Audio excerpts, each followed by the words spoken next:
Assalamualaikum warahmatullahi wabarakatuh. Shalom, Om Swastiastu, nama budaya salam kebajikan.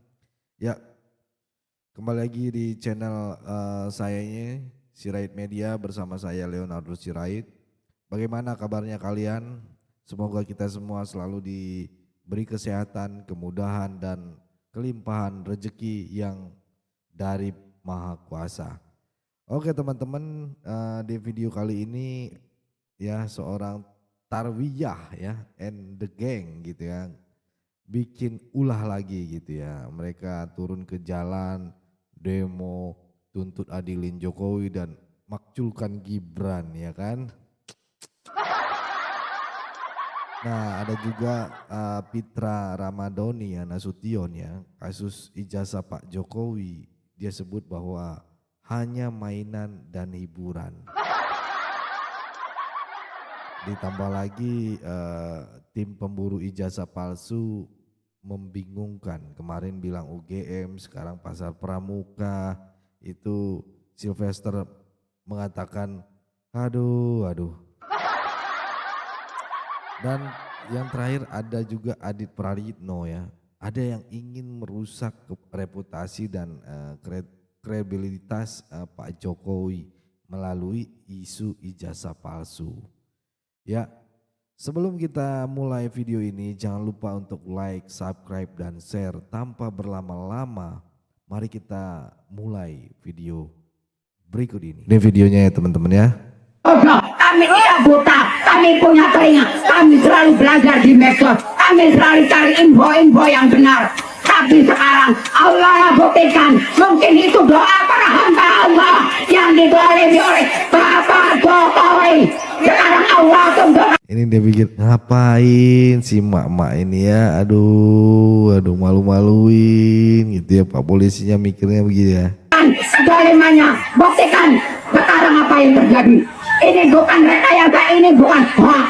Kenyataannya Bukan rekayasa, bukan hoax. Iya Bu, iya. Tapi Anda adalah settingan dan di belakang Anda ada bohir ya kan? Pak Jokowi sedang sakit. Udah lihat di mana-mana. Sampai anak saya nih Pak, anak saya bertanya, Bun, ini benar nggak Pak Jokowi sakit? Aku sampaikan, iya nak, ini kenapa? Aku katakan, itu azab Allah. Azab Allah. Azab Allah. Kata Allah, apa yang kalian berbuat di dunia ini akan minta pertanggungjawaban di hadapan Allah nanti. Makanya jangan coba-coba kalau kalian benteng-benteng. Dia bawa-bawa Allah, bawa Tuhan ya. Aduh bilang sakit kudit lah Pak Jokowi. Kemarin aja Pak Jokowi udah liburan kok bersama cucu-cucunya. Aduh. Sekarang pengayom masyarakat, pengayom rakyat, jadilah pemimpin yang amanah, yang jujur, yang bertanggung jawab. Mereka yang menjaga kami. Jangan soal jadi apa ya, galak. Jangan soal jadi, wah ini gue loh. Kapan ya ini ditangkap ini mama ini ya? Ya biar jerak gitu ya, demonya terlalu ngeri lah. Kita melawan rakyat. Kita dengarkan lagi nih Bang Pitra Ramadhani ya. Kasus ijazah Pak Jokowi hanya mainan dan hiburan. Sebentar lagi kan dari lidik ke sidik ini, ya kan. Orang masih menunggu nih. Perkembangan terakhir, saya pernah menonton Rismon ya, di salah satu podcast dengan gagah berani mengatakan seolah-olah mereka ini kuat, siap ke pengadilan, siap memberikan bukti-bukti, saksi dengan basis digital forensik dengan saintis segala macam. Yang menarik di situ adalah tidak ada kata damai untuk Jokowi, kata. Ini kok kebalik-balik ini omongan si Rismon ini. Nah, padahal dari dalilnya aja sudah, siapa yang menuduh dia harus membuktikan kan gitu. Iya dong. Ini gimana nih? Akhir dari permainan ini seperti apa mereka ini? Yang pertama, saya ingin jelaskan dulu bahwasannya kehadiran saya di sini pengacara Mawar, saya tidak mau disebut sebagai tim hukum, tapi kuda hitam. Pengacara mawar sosmed Kita kuda hitam aja. kuda hitam, iya. Artinya Tapi nggak bukan bawa dari siapa-siapa. borgol kan, nggak bawa lollipop kan? Oh, hari ini tidak bawa bola, Oh, iya. tapi bunga mawar yang Bunga warna putih mawar, kan gitu. siap. Artinya kita juga berterima kasih kepada Bang Pilyang karena di podcast ini kita diberikan kesempatan untuk bicara secara utuh. Karena kemarin ketika saya berbicara debat itu saya nggak diberikan kesempatan untuk bicara sama lawan. Ya. Mereka Jadi pas beliau diundang sama Aiman di iNews, dia cuma dikasih berapa space untuk berbicara teman-teman. Jadi tidak bisa frontal gitu ya. Langsung di-cut ya. mereka selalu ngerocos terus kan gitu ngomong. Jadi artinya kita ingin menyampaikan kebenaran, ada kepanikan dan ketakutan yang saya lihat karena kita menyampaikan by data, fakta dan sesuai dengan ketentuan hukum yang ada. Nah, sehingga kesempatan saya kemarin walaupun mereka itu kalah 1000 ya. Nah, saya menganggap mereka ini tidak ada hal yang baru yang mereka sajikan di dalam kasus ini. Ya. Karena semuanya itu rata-rata omon-omon semua gitu. Omon-omon. Nah, apalagi kita lihat dari penyampaian Bang Pilyang tadi yang mengatakan bahwasannya Rismon itu menyatakan menutup pintu damai terhadap Jokowi. Persoalannya sederhana sekali. Yang menutup pintu damai ini Rismon kah atau Pak Jokowi? Kan status dia terlapor, kok dia yang menutup pintu damai? Lain halnya kalau dia pelapor, saya menutup damai dengan kau selaku terlapor gitu kan? Nah, itu baru masuk akal Bang, kan gitu. Nah, saya melihat ini sangat lucu sekali sehingga kasus ini hanyalah kasus mainan bagi saya. Oh iya. Gitu loh. Iya, kasus mainan saja bagi saya. Jadi dianggap kasus mainan aja gitu ya. Hiburan aja dan ya itulah cari perhatian gitu. Karena ini adalah hiburan bagi saya. Karena tidak ada hal yang menarik di sini.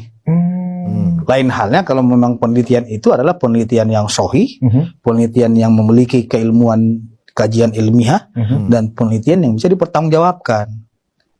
Logika sederhana Bang Pilyang, Anda bayangkan sekali, mereka katanya melakukan ya. melakukan penelitian, tapi mereka mendapatkan sampelnya itu dari media sosial. Setahu saya kalau memang penelitian, contohnya ini air minum. Iya. Air minumnya ini yang langsung diteliti, bukan foto air minum ini terus diposting di Facebook. Yang di Facebook itu udah diteliti, apakah sudah ada pengubahan metadata atau tidak? Kan sumbernya di sini. Iya. Ya sumbernya itulah yang harusnya diteliti. Iya. Nah, makanya kita bilang siapa yang bisa bertanggung jawab terhadap penelitian mereka itu didapatkan daripada sumbernya. Tidak ada yang bisa bertanggung jawab itu. Ya kan? Dan tidak ada bisa yang mempertanggungjawabkan itu Pak Jokowi yang menyerahkan, tidak ada. Semua itu kan mereka dapatkan foto-foto dan ada juga foto yang diedit. Ada juga. Ya kita tahu sendiri ya teman-teman, pernyataan Rosuryo terus si Rismon itu semua itu melalui media sosial aja gitu, nggak ada aslinya gitu, cuman dapat dari info media sosial, dari omon-omon di media sosial gitu ya. Juga foto wisuda yang seolah-olah wah itu adalah editan gitu. Kita nggak tahu itu dapat dari mana dia. Gitu. Terus siapa yang menjamin itu sah dan asli? Kalau memang alat bukti ataupun kita bilang dalam ketentuan hukum pidana, barang bukti yang didapatkan secara tidak sah itu bukanlah barang bukti yang sah. Yes. Itu adalah ilegal kan gitu. Contohnya nih, kita memiliki data pribadi, tapi data pribadi kita dicolong di Dukcapil contohnya tanpa seizin kita, itu adalah illegal access. Yes. Harus memperoleh persetujuan dulu dari yang punya. Nah, dan nggak bisa kita semua, kita dapatkan barang bukti, tapi Anda memperoleh barang bukti itu secara tidak sah, sehingga barang bukti tersebut di mata hukum bukanlah sebagai alat bukti yang sah. Penyidik saja melakukan pemeriksaan terhadap barang bukti tersebut harus melalui aturan yang sesuai dengan ketentuan Perkapolri maupun ketentuan hukum acara pidana. Contohnya, minta ini dulu persetujuan dulu dari yang punya barang bukti. Seperti contohnya kita kan buku tabungan. Dia harus meminta izin dulu kepada yang memiliki rekening tersebut. Diminta kuasa dulu agar dia bisa akses. Kalau tidak ada itu illegal akses. Dan itu bisa pidana bagi mereka gitu. Sekalipun itu penegak hukum yang melakukan. Ini pernyataan dari Sylvester tentang pemburu ijazah palsu yang membingungkan karena mereka ini mencelak-mencelek mencari inilah sekarang dibilang di dibuat di inilah Taman Pramuka, Pasar Pramuka lah ijazah Pak Jokowi, kan keterlaluan ya. Kita dengarkan dulu. Sekarang ini kita agak bingung nih. Kan kemarin teman-teman yang pemburu ijazah palsu itu memburunya kan ke UGM. Bahwa UGM lah yang memalsukan itu. Tapi sekarang lagi pemburu ijazah palsu ini mengarahnya ke Pasar Pramuka. Iya. Nah, ini juga Pasar Pramuka ya, UPP ya. Ya, UPP itu. Jadi kan kita juga bingung ya. Dan yang saya lihat konyolnya teman-teman pemburu ini sekarang ini mempercayai bahwa Universitas Pramuka ini yang benar-benar palsunya di situ. Terus kemarin mereka meneliti apa gitu loh. Yang kalau dari saya ya, menurut saya yang mereka teliti kemarin tuh ijazah apa sih gitu, ijazah siapa, ijazah ini palsu atau asli, kapan dipalsukan gitu loh. Itu yang sampai hari ini saya belum dapat kapan dipalsukan, tahun berapa, bagaimana cara memalsukan. Nah, ini momen Pak Jokowi dibilang sama Pak Prabowo berterima kasih ya, dimana Presiden Prabowo ya resmikan kawasan ekonomi khusus KEK ya Sanur di Bali International Hospital Denpasar 2025 kemarin ya. Kita dengarkan dulu apa yang disampaikan oleh Pak Prabowo ya. Yang meresmikan, padahal KEK ini dirintis dari zaman Presiden Joko Widodo untuk membantu keluar dari kemiskinan adalah meningkatkan kualitas hidup, terutama kesehatan warga negara.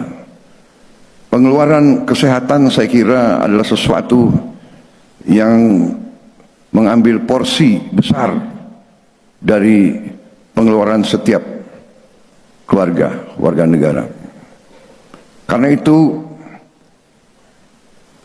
negara harus hadir, negara harus berani untuk menjadi pelopor dalam menjamin dan menjaga kesehatan seluruh rakyatnya.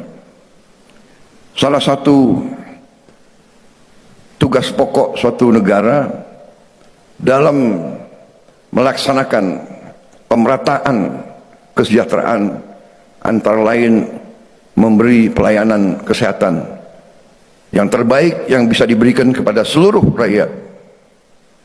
Jadi pendidikan kesehatan adalah wahana pemerataan, wahana peningkatan kesejahteraan. Karena itu, dalam rangka membangun kemandirian suatu bangsa, langkah KEK kesehatan ini sangat penting. Karena itu saya sangat menghargai dan apresiasi langkah ini. Dan kita harus menghargai presiden-presiden sebelum kita yang merintis pelayanan kesehatan terbaik. Semua presiden kita, dari yang pertama sampai yang terakhir yang ada, semua berjasa dalam membangun pelayanan kesehatan negara kita. Karena itu saya juga berbahagia hari ini saya yang meresmikan, padahal KEK ini dirintis dari zaman Presiden Joko Widodo. Gila ya, disebut loh, diakui. Kadang kan ya begitu, yang nggak suka kita menjelek-jelekkan presiden sebelumnya, tapi kali ini Pak Prabowo menunjukkan bahwa dia ini yang merencanakan dan membuatnya semua itu Pak Jokowi, dan meresmikan Pak Prabowo. Pak Prabowo jangan puji-puji Jokowi, nanti pembencinya pada stres. Nanti bikin bingung Pak Purnomo ngurusin pasien ODGJ, diantaranya pemburu ijazah palsu itu Pak. Ya, saya yakin ya dari pidato Bapak Prabowo ya, kita semakin yakin apa yang pernah disampaikan oleh almarhum Presiden Gus Dur ya, bahwa Bapak Prabowo orang yang jujur. Keren ya. Jadi sekali lagi Saya gunakan kesempatan ini untuk mengajak kita semua juga untuk menyampaikan penghargaan apresiasi atas keputusan Presiden Joko Widodo untuk membuka kawasan ekonomi khusus ini. Karena KEK ini diputuskan di bawah pemerintah Pak Joko Widodo. Ya, takdir saya yang dapat resmikan. Yang baik-baik saya resmikan. Keren Pak Prabowo. Ini baru presiden dan jenderal, ya kan? Kan soal ijazah ini ya, saya kira lulusan UGM banyak lah kan kira-kira begitu. Nah yang kedua, secara prinsip mungkin ini adalah akumulasi dari berbagai politik belakangan ini yang terjadi ya. Mungkin masih ada pihak yang tidak happy dan tidak nyaman. Ini Edi Pradino ini mengatakan ada yang ingin merusak reputasi dan kredibilitas Pak Jokowi melalui ijazah palsu ya teman-teman. Dan mungkin juga sewot dengan kebijakan-kebijakan dan manuver politik Pak Jokowi ya sepanjang 10 tahun itu kan saya kira akumulasi. Jadi ketika ada momentum semacam ini, ketika Pak Jokowi tak lagi jadi presiden, gitu ya? mereka ini kemudian mengkristal dan mengonsolidasi kira-kira apa celah yang kemudian bisa diolah sebagai upaya serangan balik lah kira-kira begitu. Tapi yang ketiga menurut saya sepertinya memang ada upaya-upaya untuk merusak kredibilitas Jokowi sebagai mantan presiden. Artinya mungkin dengan apa yang ditampilkan per hari ini yang mempertanyakan soal ijazah itu ingin ditunjukkan bahwa ya ini adalah presiden yang sampai hari ini ada kekisruhan dengan ijazahnya. Jadi reputasi, kredibilitas Pak Jokowi itu sepertinya memang ingin dalam tanda kutip ya ingin ditunjukkan kepada publik, tidak seperti yang dibayangkan sebelumnya. Saya menduga jangan-jangan ini ada kaitannya dengan 2029 loh. Kenapa? Saya kira kalau kita melihat orkestrasi politiknya ini seakan-akan tidak terjadi secara apa namanya, tidak terjadi secara simultan. Gitu. Tapi memang ini sangat kuat sekali baik di medsos ataupun di media-media mainstream. Itu menunjukkan bahwa setiap isu apapun di negara kita ini tidak ada yang kebetulan. Pasti ada sesuatu yang ini by design dan kepentingannya tentu kita tidak tahu. Tapi saya menduga jangan-jangan memang ujungnya adalah pertarungan kepentingan politik di masa-masa yang akan datang. Karena kalau kita bicara tentang pertarungan politik ya, sayalah satu variabel yang selalu dicuplik, salah satu yang selalu menjadi referensi dan diomongkan ya tentu adalah mantan presiden sebelumnya yaitu Pak Jokowi. Jadi itulah yang saya kira, karena apapun judulnya terkait dengan ijazah ini kan tidak mengubah apapun sebenarnya. Tidak akan mengubah apapun, tidak akan mengubah mantan presiden 2 kali, mantan gubernur, wali kota, termasuk kebijakan-kebijakan apapun yang dibuat. Tapi itu nggak penting. Yang penting itu adalah bagaimana pembuktian bahwa persoalan ijazah itu seperti yang kawan-kawan saat ini sedang ingin tunjukkan balik. Tidak seperti yang dibayangkan orang. Dokumen nikah, dokumen apa, sampai itu semua dibikinin, termasuk apa surat keterangan sehat dari rumah sakit, tidak kena narkoba, terus apa lagi ya, surat nikah, segala macam itu dibikin. Oh, satu paket. Satu paket. Kenapa harus dibikinin? Kan masa kan dia udah menikah. Persyaratannya harus itu. Kan pasti kalau surat nikah ada, Bang Better. Ya mungkin ya, tapi pada waktu diterima sama ya, tim Jakarta itu memang nggak ada semua. Oh, jadi dibikinin. Jadi dia minta jadi fotonya itu sama semua. Oke. Foto nikah, foto ijazah, foto SMA, foto itu sama semua. Kenapa Better tahu bahwa fotonya itu sama semua? Kan dibilang kan. Pernah lihat nggak? Bang Better pernah lihat? Belum lihat. Pernah lihat nggak? Bang Better pernah lihat? Belum lihat.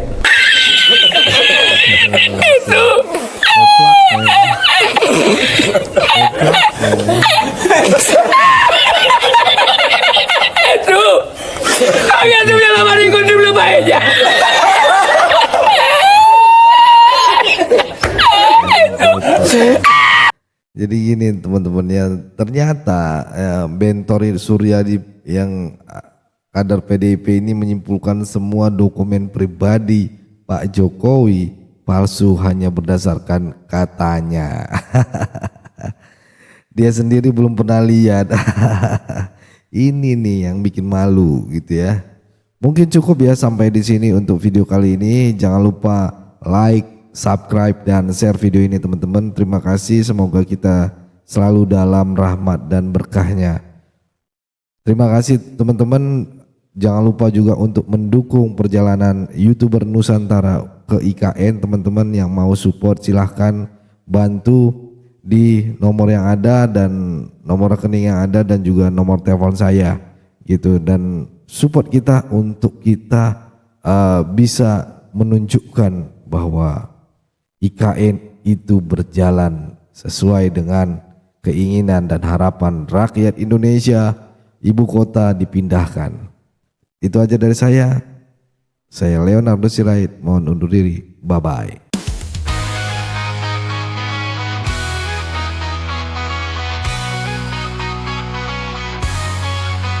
Dari suara rakyat kecil kami datang, bukan cuma duduk manis lalu diam. Sirait Media tajam dan terbuka, bawa kabar jujur tanpa drama.